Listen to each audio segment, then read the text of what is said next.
But on the subject of terrible writing, we might soon be freed from it, at least. But this is an interesting one because you get to see how it trickles down through the industry, I suppose. The things that are most immediately impacted are the stuff that's done like almost day to day, i.e., the late night talk shows, and you'll be shocked to learn that what's going to be going first of all. Yeah, Drinker, just a heads up, you keep dropping out at random parts, but we're able to keep up. Yeah, like I'm sorry. It pauses and then you talk really fast, and then it catches back up. Like... God damn it! If it gets really bad, I'll cut out the critical doggo. That might be drawing on my connection. Okay. But yeah, hopefully it won't come to that. That'll be the tribute. Lars is like, wow, dude. Like, I get booted. Yeah. I mean, she's contributing a lot to this. Yeah. But yeah, in terms of late night talk shows, we are losing Stephen Colbert, Jimmy Fallon, Jimmy Kimmel, and possibly the Kelly Clarkson show. Oh no, what a loss. Does anybody actually watch like these late night shows anymore? Does anybody watch them, or do they? Just I mean, Americans, help me out here because it's not really a thing for us Brits. Apparently, they're still going, right? Am I the only American here, or anybody else? You are the only American. Lara is British, and the rest of us are, and Friggy's Australian. Yeah. I mean, I only watch clips of it later if I'm doing research on a particular actor or something. Then I'll come across it. But no, I don't know anyone who stays up and watches that. Like, let me turn that on. I don't know. Yeah, it's gone. It's so weird that it's not even just one of them that's successful. Apparently, there's like so many, and it's they're so generic. Yeah, I think the last really good one was who's the Scottish man who hosted Craig Ferguson. Craig Ferguson, there you go. Like his was great. He got followed up. James Corden took over that one. Yeah, James Corden. The guy who fucking nobody likes. Yeah, America rejects James Corden. I can say this right on behalf of all the Brits here and in chat. I apologize for the existence of James Corden. I don't know how the fuck he ended up in America doing late night talk shows, but I am sorry that you inherited him. Just like I'm sorry you inherited Harry as well. Like Yeah, and we're sorry for Meghan, and we're sorry that like the one Brit that decides to be in this role is someone like James Corden. He's like the worst Brit. Give us anyone else, literally. It's the new form of the special relationship. We just pawn off our worst possible people on each other and hope that you'll keep them. It's worth mentioning, I think all of us would treat Conan O'Brien separately from the rest of them. Pretty much. I think that he's... but his show's over now, too, I think. I think it recently ended. Yeah, so... Right. I mean, he's been doing this stuff longer than we've been alive, I think. He's been doing it for like 30 years. 30 years. I think he had I think after David Letterman retired, he was the longest running like late night talk show host. Yeah, and he really got betrayed with the whole Jay Leno situation. So that really messed up his whole trajectory. That was shambles. Yeah, but I wish Craig Ferguson had continued because his whole idea of breaking that format, that making it, allowing there to be an awkward pause, like let it be natural. He never it was never like the scripted thing, which is what every other show has been. It was so good. It was genuine. Yeah. But those are the initial casualties, and then I guess it in order of like regularity of the show. So like I imagine the daytime soaps would be next because they have to produce scripts on a regular basis, and then the last to fall would be the network TV series, and then like movies and stuff. So like with films particularly, there'd be a lot that's already in the can and it's kind of ready to shoot, so less of an issue. But it does. I guess it kind of depends on how long this goes on for, because it takes me back to the writer's strike in 2008? 2007, yeah. 2007, sorry. 2007-8, yeah. That was about 4 months. Yes, and so many shows absolutely bombed after that. Like Lost fell off a cliff. I think Heroes really suffered, didn't it? Because that had been flying high at the time. Yeah. And then it absolutely died a death because of the writer's strike. The quality of the writing just... died. A little known fact, well, actually, I'm pretty sure a lot of people know this. I think the Writers Guild, the strike back then reduced the episodes in season 1 of Breaking Bad from, I think it was meant to be 13 to 7.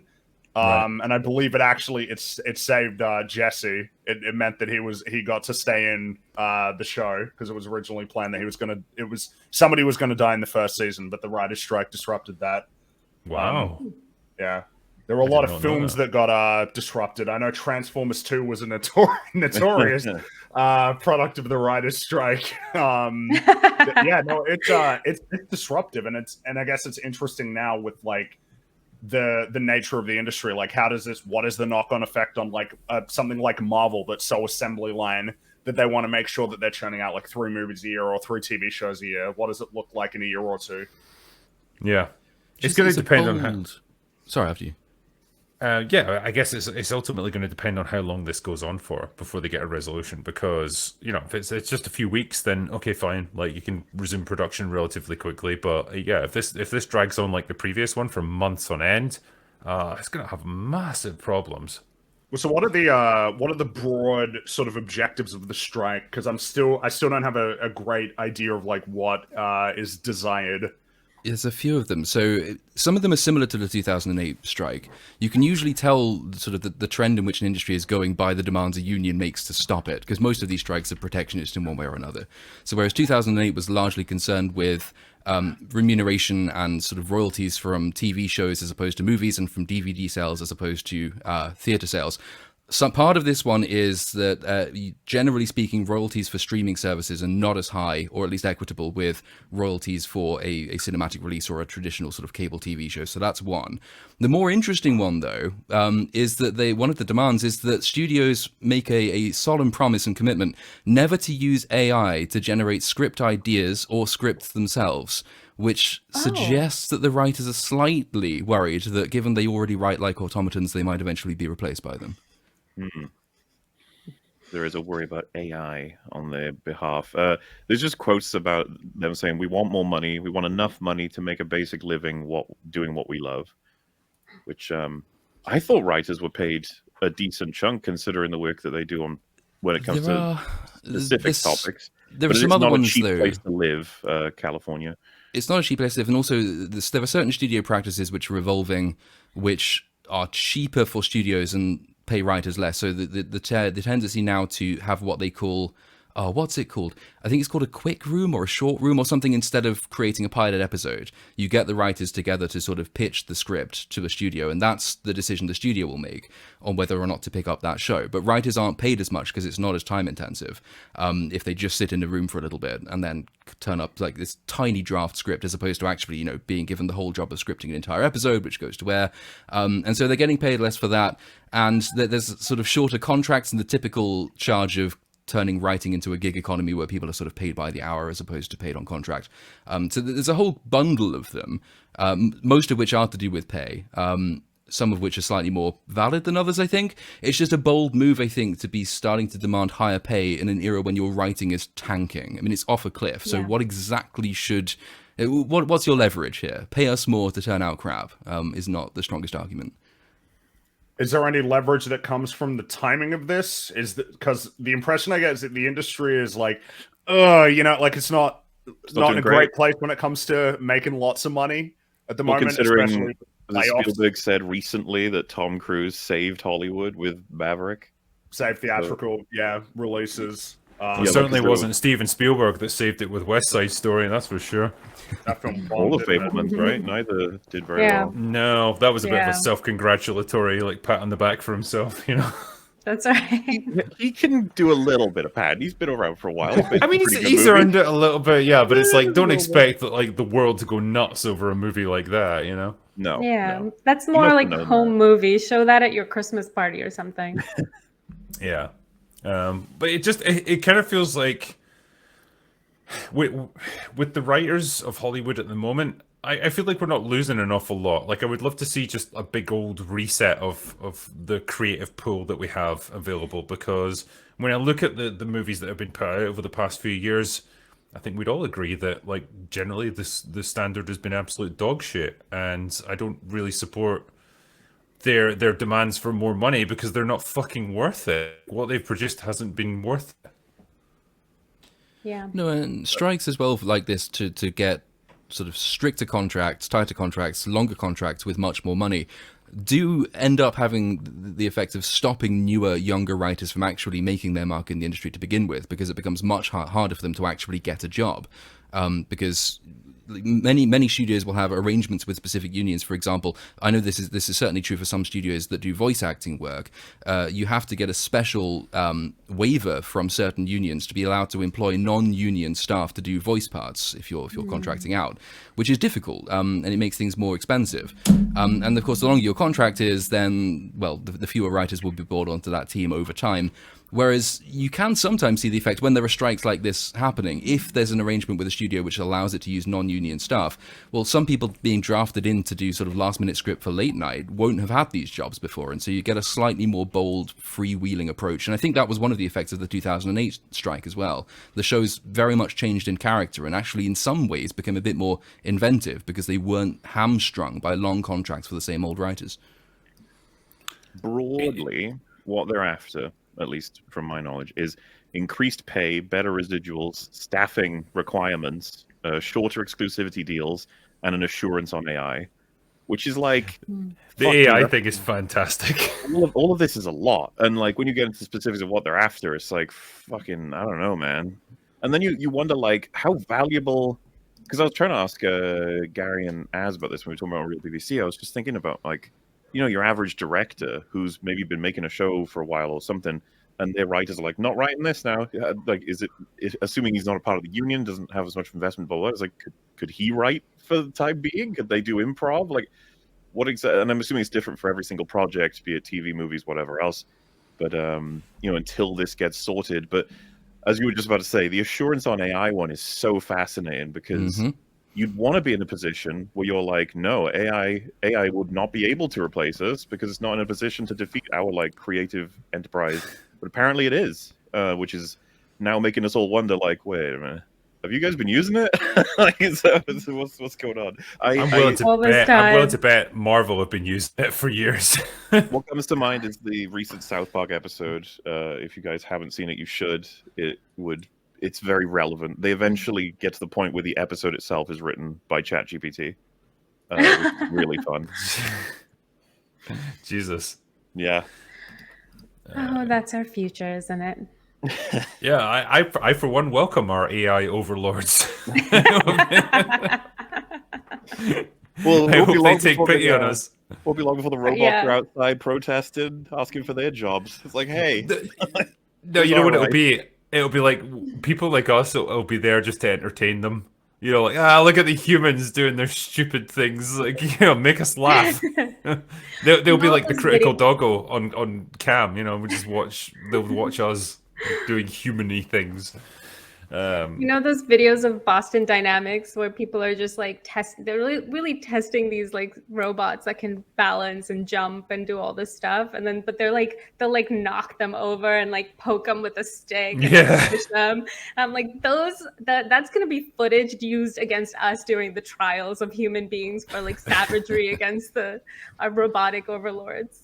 There'll come a point though, where, like when someone tries to kick one of them over, and it will just turn and like deflect it or like punch the guy or something, and that's when we know we're done. They'll give us one of these.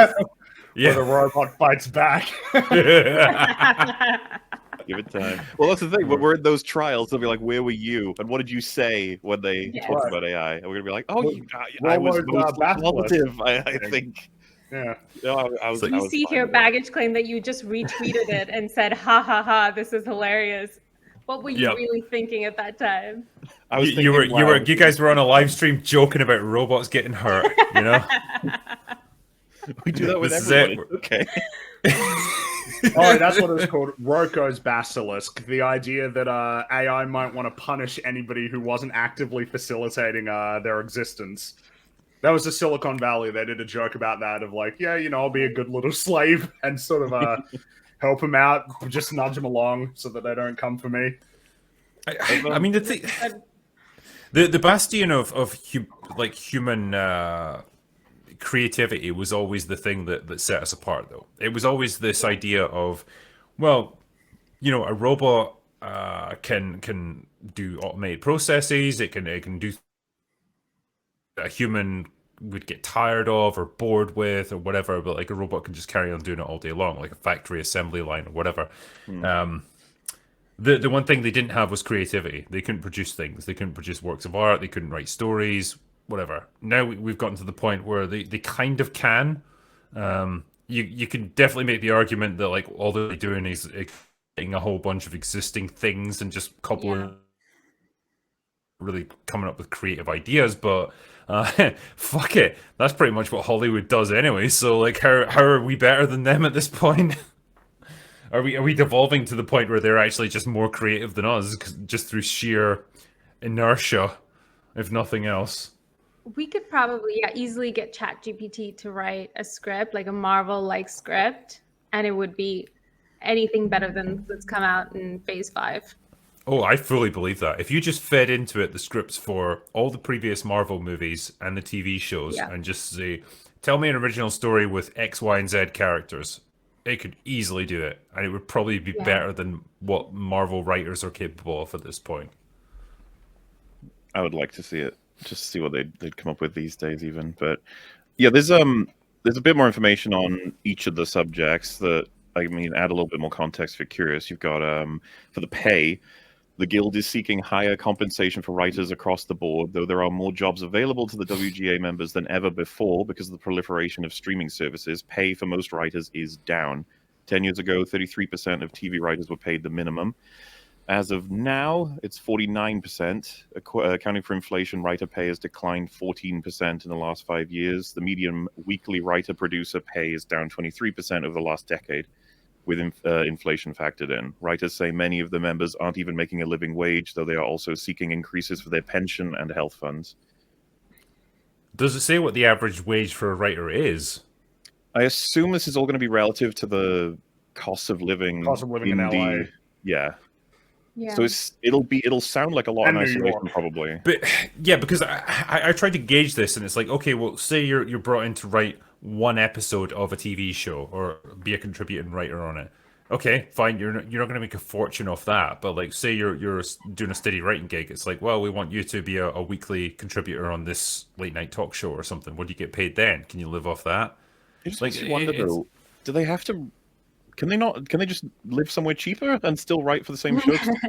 You know what I mean? Like, I mean, do you have to physically? Yeah, do you have to physically be in LA? I presume that you don't need to be there, but the industry is there, and like networking and all that kind of stuff. Yeah, I imagine that's a big part of it. Like having physical writers' rooms where people come in and bounce ideas off each other. You almost want the writer to be involved to that degree, right? To get to know the actors, even maybe, and to get into the set and into the production. But I'm just trying to find because I just don't know that the requirements are going to be met even at all. I guess the question is, in terms of how long it lasts, who can outlast who? Can the writers outlast the studio, or is it the other way around? And not necessarily outlast the studio, but get to the point where the costs that are being incurred by the studio are so large that they start to concede. And if they do, how much are they going to concede on? It's kind of like, I have no idea. I don't even know how long this could last or what the outcome is going to be. I don't know. There's another big guild which is usually on contract. I can't remember the length of the contract, like 6-month contracts, a large number of which I think it's producers at a guess. It's one of the producers guilds, and a lot of their contracts are coming up at the end of, I think it's this month, either this month or next month. And so one of the other things to watch is the strike going to then extend to them? Because if that happens, then you've got major implications for even shows that are currently in production. Because at the moment, films are basically shielded because they're in the pipeline and they've been worked on for a long time, and they're working to a schedule anyway. But if you start getting the strike spread to other sectors, then you get a bigger problem, even for things that you thought would be shielded from this one. I wouldn't be surprised if one union was very much urging the other one to come out in solidarity.